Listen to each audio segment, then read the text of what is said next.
नमस्कार, मैं आपका ज्योतिष मित्र आदित्य द्विवेदी लग्न सहित सभी वर्ग कुंडलियों में चंद्र राहु के ग्रहण का फलादेश बता रहा हूं। बहुत से लोगों की लगन कुंडली में होता है और कुछ लोगों के लगन में नहीं होता है। आपको चेक करना है कि लगन में है तो उसका मैं विस्तृत फलादेश दूंगा। यहाँ पर मैंने शॉर्ट में लिखा है, विस्तृत विवेचन करूंगा तो आपको पूरी चीजें समझ में आएंगी। अगर नवमांश में आपके चंद्रमा राहु एक साथ हैं, देशकाल में, चतुर्थांश में, सप्तमांश में, दशमांश में, षोडशांश, द्वादशांश या चतुर्विशांश में राहु चंद्रमा एक साथ है तो असर क्या आता है, और आप इसको मिलाइएगा अपनी कुंडली से, आपको एग्जैक्ट रिजल्ट आपको मिलने वाला है। परामर्श के लिए आप हमारे नंबर 7800771770 पर संपर्क कर सकते हैं। कोर्स के लिए भी आप इसी नंबर पर इंक्वायरी कर सकते हैं। सबसे पहले तो आपको यह समझना है कि राहु और जो चंद्र एक साथ होते हैं तो इसको आप बोल सकते हैं कि ऐसा व्यक्ति प्यासा रहता है। प्यासा रहता है मतलब जिस कुंडली में बनेगा उस कुंडली से विचारणीय विषयों के प्रति व्यक्ति की जिज्ञासा कभी शांत नहीं होती, अधूरी रहती है।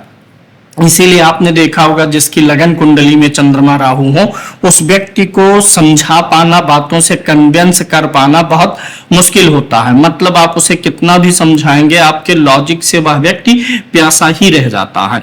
तो ऐसे नवमांश में होगा तो क्या प्रभाव होगा, सभी वर्ग कुंडलियों पर मैं फलादेश करने वाला हूं। फिलहाल मैंने आपको एक मूल सूत्र दे दिया। चंद्रमा और राहु की युति व्यक्ति को प्यासा करती है। जैसे मान लीजिए कि आप एक टीचर है, कोई स्टूडेंट है आपके सामने बैठा, आप उसे कोई टॉपिक समझा रहे हैं, उसके लगन कुंडली में राहु चंद्रमा है तो आप उसे कितना भी समझाएंगे उसकी एकदम से क्लैरिटी नहीं आ पाएगी, कुछ ना कुछ उसके अंदर प्यास बाकी रह जाएगी। तो मैं सबसे पहले लगन कुंडली का फलादेश कर रहा हूं। अगर लगन कुंडली में है तो ज्यादा भारी इंपैक्ट होता है, और नौ वर्ग कुंडलियों में तो उसी वर्ग कुंडली से संबंधित रहता है। यानी कि अगर किसी वर्ग कुंडली में है योग तो यह ग्रहण आपके जीवन के किस पक्ष को छू रहा है वह भी आज आपका क्लियर हो जाएगा। अगर लगन कुंडली में बन रहा है आपका चंद्रमा राहु का योग बन रहा है तो सिर्फ यह कह देना कि ऐसे व्यक्ति को मानसिक तनाव रहेगा, यह अधूरा फलादेश है। अगर लगन कुंडली में बन रहा है तो यह योग वास्तव में व्यक्ति की मानसिक संरचना को, भावनात्मक प्रतिक्रिया को, सामाजिक व्यवहार और कल्पना शक्ति, भय, भ्रम, महत्वाकांक्षा और अवचेतन मन की दिशा को असामान्य बना देता है। याद रखिएगा, चंद्रमा हमारा मन है, जब उसमें राहु आता है तो हमारा जो अवचेतन मन है, अवचेतन मन मतलब जब हम बाहरी दुनिया के बारे में देख करके जो सोच रहे हैं उसके बिना, जब हम बिना देखे सोचते हैं, हम इमेजिन तो करते हैं, कल्पनाएं करते हैं ना, रात में सोते समय, दिन में, तो जो हम कल्पनाएं करते हैं अपने बारे में, अपने भविष्य के बारे में, अवचेतन मन जो हमें संकेत देता है तो उसकी गतिविधि यह असामान्य बनाता है। चंद्रमा मन, भावनाएं, स्मृति, मातृभाव का कारक ग्रह है, मानसिक शांति का कारक ग्रह यही है। और एक चीज याद रखिएगा, जो दैनिक अनुभव है, हम जो अपना दैनिक जीवन जीते हैं उसमें जो हमें अनुभव मिलता है वह भी चंद्रमा ही है। और जब उसके साथ में राहु आ जाता है ना तो आपका जो दैनिक अनुभव होता है वह आम लोगों की तरीके से सामान्य नहीं रहता है। वह बहुत बार जो है आपका दैनिक अनुभव अपनी सीमा को तोड़ करके आपको अनुभव देता है, अतृप्ति बनाए रखता है, मायावी, कुछ मतलब रहस्यमयी और अचानक घटनाएं आपके सामने अक्सर आती रहती हैं डेली रूटीन में। असामान्य और धुंधला प्रभाव मिलता रहता है अगर राहु चंद्रमा का योग है। जब राहु चंद्रमा को ग्रसित करेगा, लगन कुंडली में योग होगा, तो व्यक्ति का मन सामान्य तरीके से प्रतिक्रिया नहीं करता कि किसी ने कुछ कहा, आपने सुना, और सामान्य प्रतिक्रिया आपकी भावनाओं पर उनकी बातों का, गतिविधियों का असर होता है, जिसके कारण आप थोड़ा असामान्य प्रतिक्रिया करते हैं। जल्दी सामान्य विवरण से आप संतुष्ट भी नहीं होते हैं, आपको किसी भी चीज का बहुत निचोड़ करके विवरण चाहिए। उस पक्ष का, जब चूंकि राहु रहस्यमयी ग्रह है ना, जब तक उस पक्ष का रहस्यमयी भाग आपके सामने नहीं आ जाता है तब तक उस विषय को लेकर के आपकी प्यास बनी रहती है। ऐसा व्यक्ति या तो अत्यधिक संवेदनशील हो जाता है या भावनाओं को बहुत भीतर दबा लेता है। कृत्रिम व्यक्तित्व सामने प्रस्तुत करता है, अंदर से जो है वो बाहर अपनी भावनाएं प्रस्तुत ही नहीं करेगा या अत्यधिक भावनाओं को लेकर के संवेदनशील हो जाएगा। ऐसे व्यक्ति जिनकी लगन कुंडली में चंद्रमा राहु का योग होगा, ऐसे लोगों का मन अक्सर दो स्तर पर चलता है, दो डायरेक्शन में चलता है। बाहर से वह आत्मविश्वासी अगर दिख रहा है, आधुनिक दिख रहा है, प्रभावशाली दिख रहा है, सामाजिक दिखाई दे रहा है, तो भीतर से उसके अंदर असुरक्षा, हमेशा चीजों की तुलना करना, खुद की तुलना करना, लोगों की एक दूसरे से तुलना करना, असंतोष और भविष्य का भय उसके मन में कहीं ना कहीं अनुभूत होती रहती है। राहु चंद्रमा को अतृप्त मन बनाता है, ये याद रखिएगा। अब कुंडली के जिस भाव में लगन कुंडली की बना होगा, उस भाव से संबंधित अतृप्ति ज्यादा हो जाएगी। व्यक्ति को जीवन में जो कुछ मिलता है उससे व्यक्ति जल्दी संतोष नहीं कर पाता है। अगर लगन कुंडली में यह बना है, वह संबंध हो, धन, प्रसिद्धि, मान्यता, भावनात्मक सुरक्षा में लगातार कुछ ना कुछ और अधिक खोजता रहता है। समथिंग मोर वाली भावना उसके अंदर बनी रहती है, अगर लगन कुंडली में राहु चंद्रमा का यह योग बना हुआ है। अब यहाँ पर अगर राहु चंद्रमा का योग है लेकिन चंद्रमा बलवान है और उस पर शुभ प्रभाव आ गया हो, चूंकि चंद्रमा मन है, राहु क्या है, मीडिया जगत है और मनोविज्ञान को प्रभावित करता। अब इसके ऊपर बृहस्पति की दृष्टि आ गई हो, बृहस्पति इसमें साथ आ गया, चंद्रमा बलवान हो, तो ऐसे लोग क्या है, चाहे गुरु का प्रभाव आ जाए, शुक्र का प्रभाव आ जाए, तो व्यक्ति मनोविज्ञान में निपुण हो जाते हैं, दूसरों के मन को पढ़ने में। राजनीति हो गया, डिजिटल प्लेटफॉर्म हो गया, फिल्म जगत हो गया, जन समूह हो गया, रहस्यवाद, विदेशी जो क्षेत्र है, राहु विदेश का कारक ग्रह है ना, सोशल मीडिया, ब्रांडिंग, जनमानस को प्रभावित करने की क्षमता उसके अंदर आ जाती है।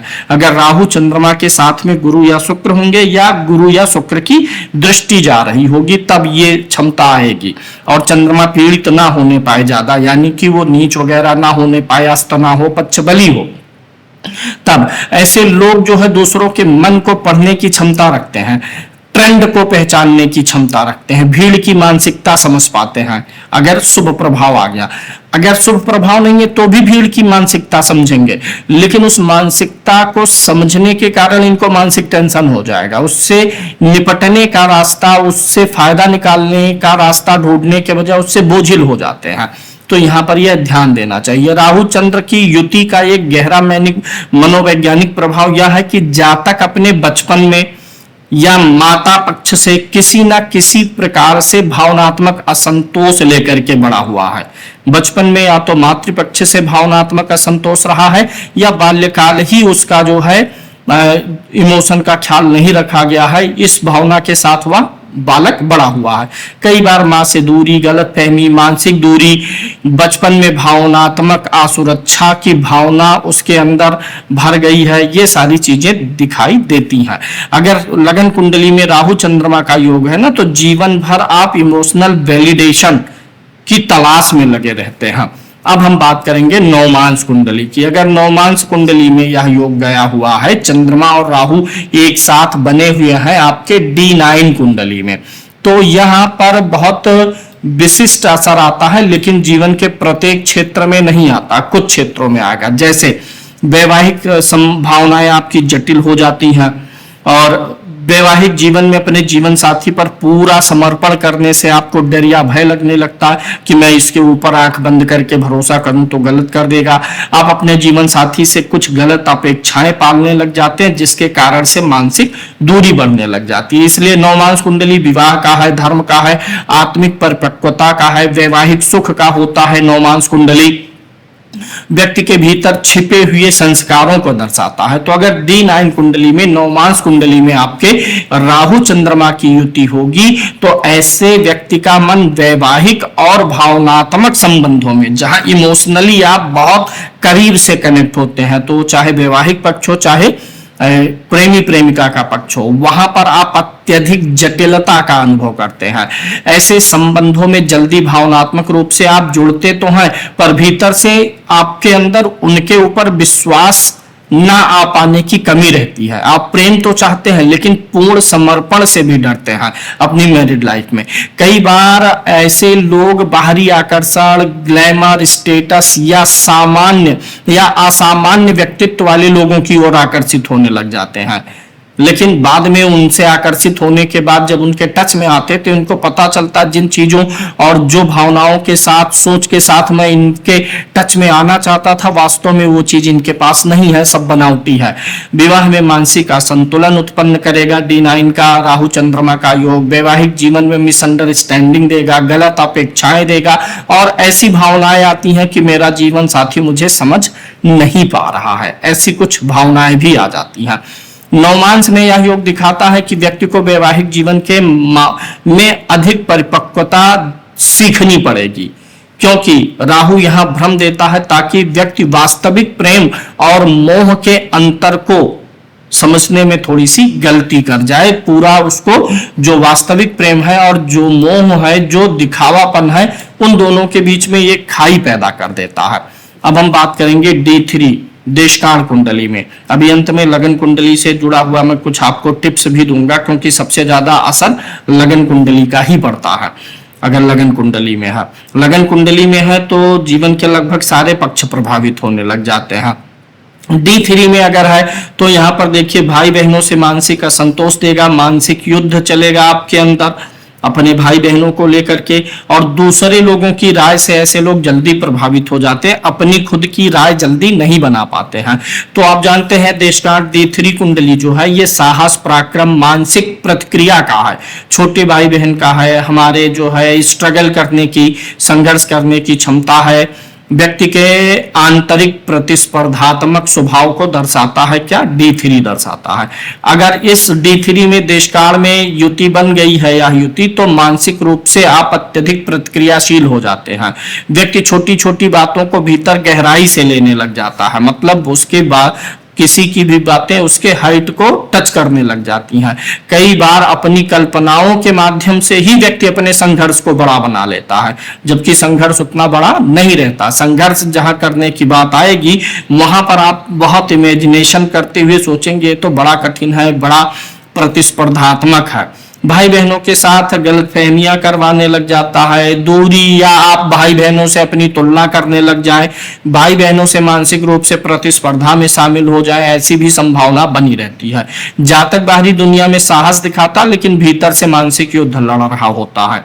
कई बार ऐसा व्यक्ति सोशल मीडिया, सार्वजनिक प्रतिक्रिया या लोगों की राय से अधिक प्रभावित होने लगता है। D3 में अगर है आपका राहु चंद्रमा तो किसी चीज का वीडियो देख लेंगे, रील देख लेंगे, तो आपको लगेगा कि हाँ ये बहुत सही चीज है। मान लीजिए किसी बीमारी का किसी ने रील बना दिया कि ये बीमारी है, शुगर है, BP है, तो ये पत्ता खा लो, ये फूल खा लो, सही हो जाएगा। आपको लगने लगेगा कि हाँ ये बहुत सही चीज बता रहा, और आप उसके प्रति अपनी एक राय बनाने लग जाते हैं, अवधारणा बनाने लग जाते हैं। लेकिन अगर D3 में है या योग और उसके साथ में बृहस्पति बैठा, बृहस्पति की दृष्टि है, शुक्र का प्रभाव, शुभ ग्रह का प्रभाव आ जाता है, तो ऐसे में व्यक्ति के अंदर मास कम्युनिकेशन यानी बड़े स्तर पर संवाद स्थापित करने की क्षमता आ जाती है।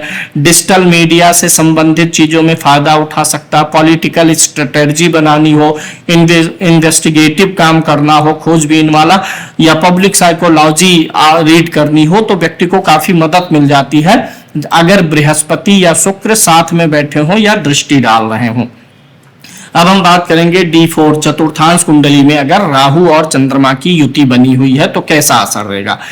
अब आप जानते हैं चतुर्थांश कुंडली संपत्ति का है, गृह सुख का है, स्थिरता का है, मानसिक सुरक्षा का है, मातृभूमि और जीवन के आंतरिक सुख का ये डिवीजन चार्ट होता है। D4 में अगर चंद्र राहु की युति है तो व्यक्ति के भीतर स्थिर सुख की कमी पैदा करता है। व्यक्ति को घर बदलने की मानसिकता रहती है, मानसिक अस्थिरता रहेगी, घर में रह करके भी घर जैसा अनुभव नहीं होता है। मतलब घर में भी है तो वो एक पारिवारिक वातावरण, हंसी मजाक और ये सारे माहौल को महसूस कर पाने में थोड़ा सा सक्षम हो जाता है। कई बार ऐसा जातक विदेश, दूसरे शहर या अलग संस्कृति में जाकर के ज्यादा सहज महसूस करता है। यानी अगर आप जैसे मान लीजिए हिंदू है तो मुस्लिम फ्रेंड आपका है कोई, उसके साथ आपकी ज्यादा बनने लग जाती है। कल्चर थोड़ा अगर डिफरेंट होता है तो वहां पर आप ज्यादा सहज महसूस करने लग जाते हैं। मातृपक्ष में पक्ष से जुड़ा हुआ थोड़ा सा तनाव बन सकता है, घर परिवार के लोगों से मानसिक दूरी रहेगी, संपत्ति विवाद की भी स्थिति बन सकती है। अच्छा एक चीज और जानिएगा, राहु चंद्रमा का योग जिस भी कुंडली में होगा उस कुंडली से जुड़े हुए निर्णय लेने में आपको हमेशा परेशानी होगी। जैसे नवमांश में राहु चंद्रमा का योग बना है, तो आप ये जानिएगा पत्नी से जुड़े हुए या जीवन साथी से जुड़े हुए फैसले लेने में आप हमेशा कंफ्यूज होंगे। देशकाल में बना है तो भाई बहनों से जुड़े हुए फैसले लेने में हमेशा कंफ्यूज रहेंगे। चतुर्थांश कुंडली में अगर बना हुआ है तो आप अपने घर और घर के अंदर की लग्जरी, सुख साधन, इन सारी चीजों को खरीदने के लिए, बनाने के लिए जब निर्णय लेना होगा तो आप कंफ्यूज रहेंगे। सप्तमांश कुंडली में राहु चंद्रमा का योग होगा तो संतान से जुड़ा हुआ विषय जब भी आएगा, कोई निर्णय आपको लेना होगा तो संतान से जुड़े हुए विषयों में निर्णय लेने में आप हमेशा डबल माइंडेड होंगे। दसमांश कुंडली में बना होगा तो कैरियर से जुड़ा हुआ जब कभी भी कोई निर्णय लेना होगा तो सबसे ज्यादा कंफ्यूजन आपको क्रिएट होगा। षोडशांश में होगा तो वाहन आपको कौन सा खरीदना, वाहन सुख, गाड़ी चलाते समय भ्रम होना, ये सारी चीजें। द्वादशांश में होगा तो माता पिता से संबंधित निर्णय लेने में आपको भ्रम होगा। चतुर्विशांश में होगा तो शिक्षा, कौन सी शिक्षा ग्रहण करें, क्या सीखें, क्या पढ़ें, क्या लिखें, किससे अपना हुनर बनाएं, जब इन मामलों में निर्णय लेना होगा तो आपके मन में दुविधा उत्पन्न होगी। तो यहाँ पर चतुर्थांश की हम बात कर रहे थे। चतुर्थांश कुंडली में अगर शुभ प्रभाव में आ गया राहु चंद्रमा का योग, बृहस्पति साथ या बृहस्पति बैठा, तो व्यक्ति विदेशी भूमि से जुड़ करके या विदेशी कोई काम करके या कोई ऐसा काम जो विदेश से जुड़ा हुआ हो, डिजिटल संपत्ति, ऑनलाइन रियल एस्टेट या असामान्य माध्यमों से भी संपत्ति बना सकता है, लेकिन मानसिक शांति फिर भी नहीं आने पाती है। अब हम बात करेंगे सप्तमांश कुंडली, जिसको D7 बोला जाता है। सप्तमांश कुंडली में यह युति बन रही है तो संतान पक्ष से लेकर के आप चिंतित रहते हैं। अब सप्तमांश जो है संतान का है, सृजन शक्ति का है, वंश वृद्धि का है, पालन पोषण की मानसिकता को दर्शाता, क्योंकि हम संतान का पालन पोषण करते हैं ना, तो सिर्फ यहाँ पर संतान की ही बात नहीं है, कोई भी चीज जिसके गार्जियन आप हैं, जिसके मालिक आप हैं, जिसका पालन पोषण आपको करना है, वो सभी, जैसे आपने एक पौधा लगाया है, उस पौधे का पालन पोषण आप करेंगे तो आप उसके गार्जियन हैं। कोई भी चीज जिसके गार्जियन आप हैं, जिसके अच्छे बुरे हित अहित का आपको ख्याल रखना है, उसको सही बनाए रखने, पोषण की जिम्मेदारी आपकी है, वो सब कुछ सप्तमांश से देखा जाता है। राहु चंद्रमा की युति जब D7 में होती है तो यह दर्शाता है कि जातक संतान को लेकर के अत्यधिक चिंतित रहता है, संतान से जुड़े हुए निर्णयों में बड़ा प्रोटेक्टिव हो जाता है। कई बार संतान को लेकर के भ्रम की स्थिति उत्पन्न होती है, संतान के विषय को लेकर के तनाव, चिंता, मानसिक असुरक्षा महसूस होने लगती है। ऐसे जातक बच्चों के प्रति अधिक प्रोटेक्टिव होते हैं, बच्चों के ही प्रति का कोई भी चीज जो उनके अंदर में हो, जो जिनका पालन पोषण इनको करना हो, उनके प्रति अत्यधिक प्रोटेक्टिव हो जाते हैं। लेकिन कई बार ऐसा भी होता कि ऐसे लोग अपनी अधूरी भावनाएं, अधूरी जो उनकी महत्वाकांक्षाएं रह गई हैं, उसको संतान पर थोपना चाहते हैं। डॉक्टर खुद नहीं बन पाए तो डॉक्टर संतान को बनाने के लिए प्रेरित करने लग जाते हैं। संतान क्या चाहता है उससे इनको थोड़ा सा असर कम पड़ने लग जाता है। संतान से भ्रम, मानसिक दूरी, मानसिक असंतोष बनने की स्थिति बनी रहती है। अब D10 में बात करते हैं। दसमांश कुंडली में अगर बना हुआ है चंद्रमा राहु का योग तो कार्य क्षेत्र में जो भी आपको निर्णय लेने पड़ते हैं उसमें आप भ्रम में रहते हैं, तेजी से विकास करने की अंदर बेचैनी बनी रहती है, बर्नआउट और सामाजिक भय बना रहता है। कैसा? कार्य क्षेत्र को लेकर के। दसमांश कुंडली क्या है? कर्म है, आपका पेशा है, आपका सार्वजनिक छवि है, प्रतिष्ठा है, कैरियर की दिशा है। अगर D10 में चंद्रमा राहु की युति हो तो व्यक्ति अपनी पब्लिक इमेज को लेके कॉन्शियस बना रहता है। ऐसे जातक लोगों की राय से ज्यादा प्रभावित होंगे। कहाँ? ऑफिस में। ऑफिस में कोई व्यक्ति, कार्य क्षेत्र में कोई व्यक्ति जो राय देता है या ऑफिस में जो चीजें देखते हैं उससे जल्दी प्रभावित होने लग जाते हैं। कैरियर में तेज उन्नति पाने की मानसिकता इनको हमेशा बेचैन रखती है। या लोग मीडिया, राजनीति, social media, branding, AI, marketing, public relations हो गया, डिजिटल इन्फ्लुएंस हो गया, एस्ट्रोलॉजी हो गया, साइकोलॉजी हो गया, मास आइडियंस वाले क्षेत्रों में ऐसे लोग ज्यादा सफल हो सकते हैं अगर राहु और चंद्रमा पर D10 में शुभ ग्रह की दृष्टि हो। अन्यथा ऐसे लोग मानसिक बर्नआउट का जो है सामना करते हैं, ऑफिस में लोगों के क्रिटिसिज्म का सामना करते हैं, रिपुटेशन की एंजाइटी बनी रहती है उनके अंदर, और ऑफिस में अपने आप को दूसरे कर्मचारियों से, या दुकानदारी करेंगे तो दूसरे दुकानदारों से अपनी तुलना करते रहेंगे। बाहर से सफल दिख सकते हैं लेकिन ऐसे लोग अंदर से बहुत दबाव महसूस करते हैं। खोडसांस कुंडली की बात करें, खोडसांस कुंडली D16 जिसका मुख्य उद्देश्य क्या होता है, वाहन, विलासिता, आंतरिक आराम, मानसिक शांति, सुविधा, भौतिक सुखों का वर्ग है। D16 में अगर बन रहा है यह योग तो व्यक्ति विलासिता के प्रति मानसिक आकर्षण तो पाएगा, महंगी वस्तुएं, ब्रांडेड जीवन, दिखावटी आराम, लग्जरी लाइफ स्टाइल दूसरों की जो देखेगा तो उससे उसको लगता है कि इनका जीवन बड़ा सुखी है। ऐसे व्यक्ति को लग सकता है जीवन में ब्रांडेड और लग्जरी आइटम वाले व्यक्ति ज्यादा सुखी है, मुझे भी मिल जाए तो मैं भी सुखी हो जाऊंगा। यहाँ पर इनको अगर चीजें मिल भी जाती हैं तो भी इनको मानसिक संतोष नहीं आने देता है। गाड़ी जब भी खरीदने जाएंगे तो इनको कंफ्यूजन होगा, गाड़ी चलाते समय कई बार भ्रमित होते हैं ऐसे लोग, कई बार रास्ता भूल जाते हैं, और गाड़ी चलाते समय बहुत बार अगर चंद्रमा राहु पर किसी क्रूर ग्रह की दृष्टि होगी खोडसांस में तो इनको हमेशा डर भी लगेगा कि कहीं मेरी गाड़ी भिड़ ना जाए, लड़ ना जाए, चालान ना हो जाए, ट्रैफिक नियम, मतलब गाड़ी से जुड़े हुए मामलों में कुछ ना कुछ खालीपन, अंदर से डर, भय ये भर जाता है इनके अंदर। कई बार जो है वाहन यात्रा या आराम से जुड़े मामलों में अचानक तनाव या मानसिक भय उत्पन्न होने लग जाता है। द्वादशांश कुंडली में अगर यह योग बन रहा हो, द्वादशांश से माता पिता के सुखों का विचार होता है, तो अगर द्वादशांश कुंडली में D12 में बनेगा तो माता पिता, कुल संस्कार, वंशानुगत मानसिकता, पूर्वजों से प्राप्त कर्म, इन सारे चीजों का भाव होता है द्वादशांश। इसमें यह युति बताती है कि जातक अपने परिवार की किसी मानसिक या भावनात्मक असंतुलन की ऊर्जा को लेकर के पैदा हुआ है। मातृपक्ष में तनाव होगा, मानसिक रोग होगा, रहस्य, भावनात्मक दूरी, और थोड़ा अपने कुल खानदान के लोगों में अगर एंजाइटी की बीमारी रही है तो वे बीमारी वंश अनुसार ग्रहण कर लेगा। बीपी की बीमारी ऐसे लोगों को आ जाएगी, अगर माता पिता को है तो इनको आ जाएगी। कई बार ऐसे जातक परिवार में स्वयं को अकेला महसूस करने लग जाते हैं। जब भी माता पिता से जुड़ा हुआ कोई डिसीजन लेना होगा तो ये डबल माइंडेड हो जाएंगे, भ्रमित हो जाएंगे, ये चीज यहाँ पर दिखाई देती है। ऐसे व्यक्ति को अपने कुल की अधूरी मानसिक पीड़ा को सही करना है, जिसको हील करना बोलते हैं, ये करने से व्यक्ति को बहुत ज्यादा लाभ मिल जाता है।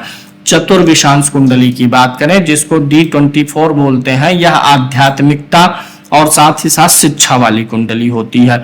तो चतुर्विशांश कुंडली शिक्षा, विद्या की प्राप्ति, आध्यात्मिक अध्ययन, मंत्र शक्ति ग्रहण करना, मानसिक और बौद्धिक संरचना का यह डिवीजन चार्ट बनता है। D24 में चंद्र राहु की युति व्यक्ति को असामान्य ज्ञान क्षेत्रों की ओर आकर्षित करती है।